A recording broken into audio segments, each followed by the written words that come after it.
บายดีพี่น้องสบายดีพี่ปุจุสกดเนาะอันนี้ออกงานคือเก่าเนาะพี่น้องนั่งอยู่เนาะการพ่นเขาห้องนี้พี่น้องบดเลยเบิดเพราะว่ามันจะมีอีกร้านหนึ่งเนาะร้านสุดท้ายนี่มันก็ยังโมเมนต์สุดท้ายพี่น้องอันนี้โมเมนต์คลิปเก่าเด้อพี่น้องเลยเพราะว่าหมอเอกเอาลงคนบาคลิปเก่าคนบาคลิปลองบ่ายโมเมนต์เนาะมันก็ได้ออกอยู่เพราะว่านี่หลายคนกับขนาดแล้วบางคนก็แล้วเนาะเพราะว่าหน้าตรงนี้มันเป็นแบบมองงะมาพี่น้องเขาคอยเกี่ยวเอาไอ้ว่าซิปสอบตกบริงะพอดี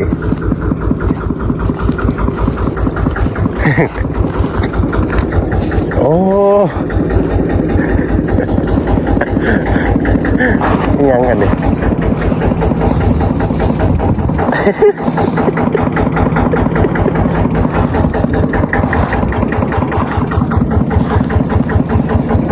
มุ้งหนมาเขาพี่น้องเลยไหนว่าพวกหาสอบนี่แต่เขาดีบ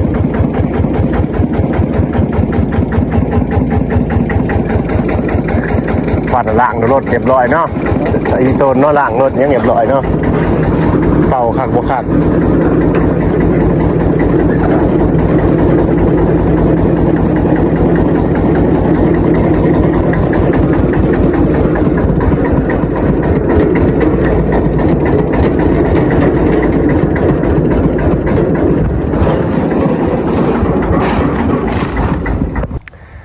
หลังจากเข้าพ้นเขาแล้วพี่น้องเลยได้6 สอบเนาะประมาณ30 นาทีพี่น้องมีแต่เพื่อนมีเขาเบยถ่ายพี่น้องเบิ้งเพราะว่ามันบ่เป็นตาเบิ้งหรอกพี่น้องเลย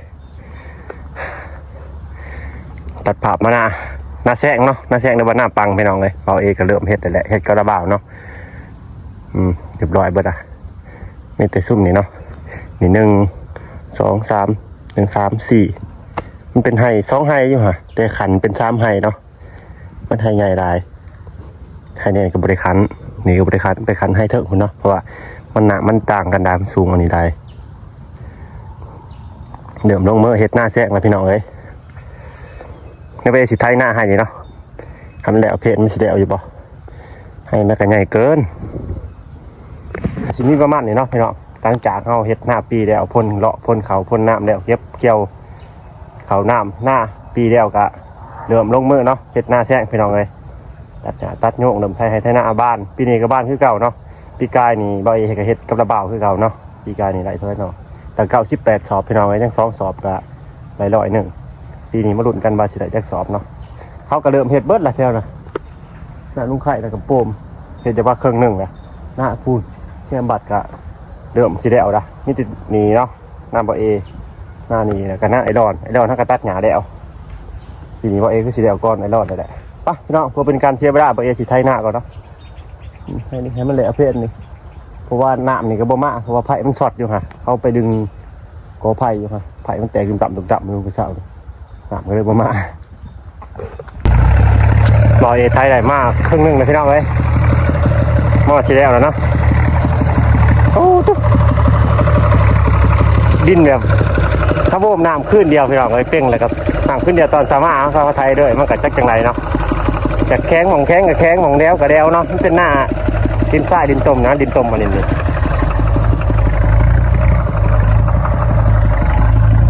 มองอ่อนก็อ่อนน้ำมาซับมาเนี่ยเพราะถ้าเอ็นมัดอยู่ปุ๊บให้ได้ว่าไปเบิ่งอยู่เนาะพอไทยถานี่ก็จะอายุให้นี่ไทยนี่ลงไปก็ต้องทั้งดุมมาใส่มีหัวน้ำไทยรอบแรกรอบเดียวเลยพี่น้องเลยบ่ได้ไทยกลับขึ้นเนาะไทยแล้วก็บ่มน้ำไว้แล้วก็สิเอาผักปลูกลงแล้วก็บ้านเลยเนาะคือปีกายปีเสื้อนี่ไทยกบว่าหญ้าลงแล้วก็ไทยคนขึ้นมันก็ซ้ำบ่ไทยพี่น้องเลยมันแล้วเนาะมันอ่อนละแช่น้ำเลยว่าปีนี้เฮาก็เลยไทยกบไปแล้วก็สิมักไว้เนาะเสริมซ้ำเอาผักปลูกขึ้นแล้วก็สิบ้านเลยพี่น้องเลยขาดเลยบ้านเลยเนาะมันอ่อนนี่แหละ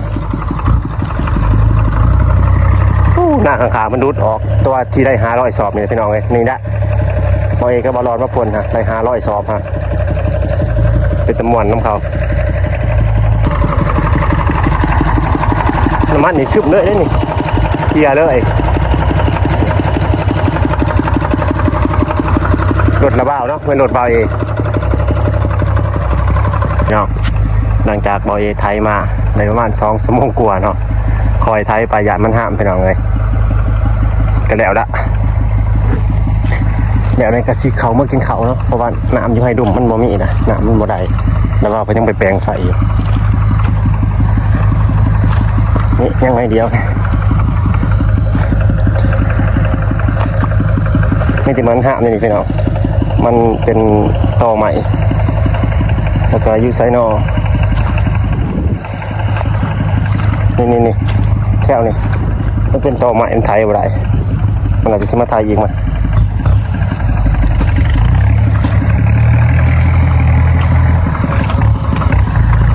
ยังไงเดียวนี่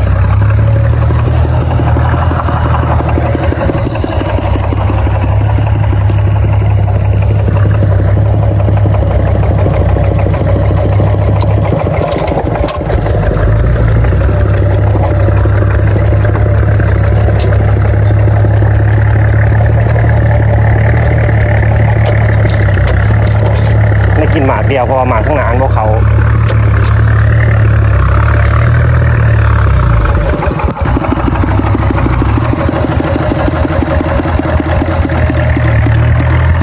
เรียบร้อยให้ในพี่น้องเลย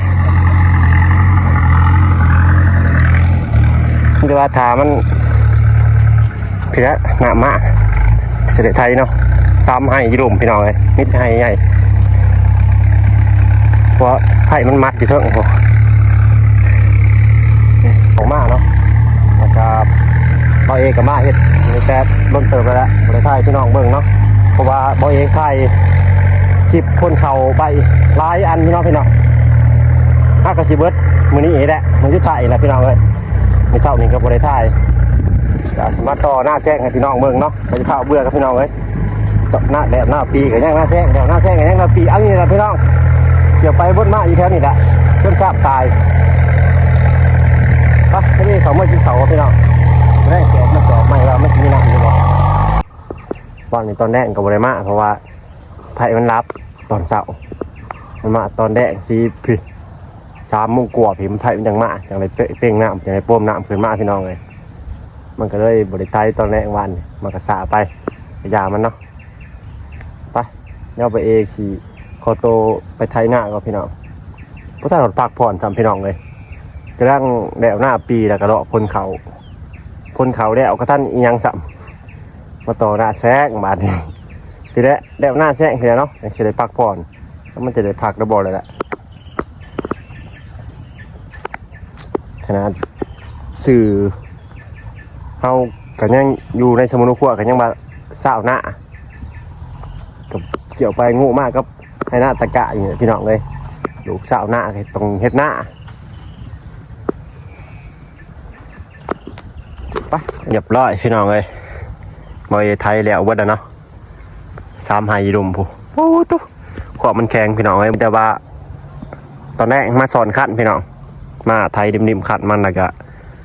เอาข้าวปูลงบานเลยเนาะเขาอยู่ไทยบาทเดียวก็ถือว่าโอเคบานไทยแล้วได้บานกับซีบอใส่ไม่ได้เพิ่งดอกพี่น้องมันมีแต่ขาดแต่ซื้อเนาะสิประมาณ3 มื้อ3 วันก็ถือว่าแล้ว3 วัน2 วันก็แล้วพี่น้องเลยกับวันกับบัวลายบันไดมันมีไทยใหญ่เนาะนี่ได้ซุ่มนี่กับนี่ก็ถือว่าโอเคแล้วนี่คนแรกแต่สีมาสอนขั้นนะกะเติมน้ำเอาข้าวปลูกลงบานไอรอนอยู่พังนะท่านเฮ็ดอีหยังซ้ำอากาศเอาน้ำขึ้นพอดีแล้วนี่ก็จังสิไปซอยเราปะได้ไปเข้าโตเขาบ้านพี่น้องเลยคิดหนึ่งก็สิเงาแน่น้อยนึงเนาะเพราะว่าถ่ายมาหลายมือแล้วพี่น้องมีเวลาเอาลง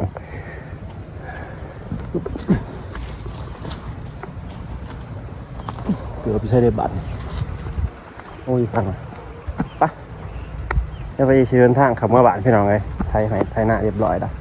ประมาณ2 มื้อพอเอกก็คือว่า2 มื้อ3 มื้อก็ถือว่าแล้วเนาะมีแต่ขาดกับบานเท่านั้นแหละเฮ็ดกับบ่าว2 คนเนาะปีนี้ไปคลิปนี้ก็สิขอจบไปเพียงสมิแล้วพี่น้องพอกันอีพีหน้าเด้อ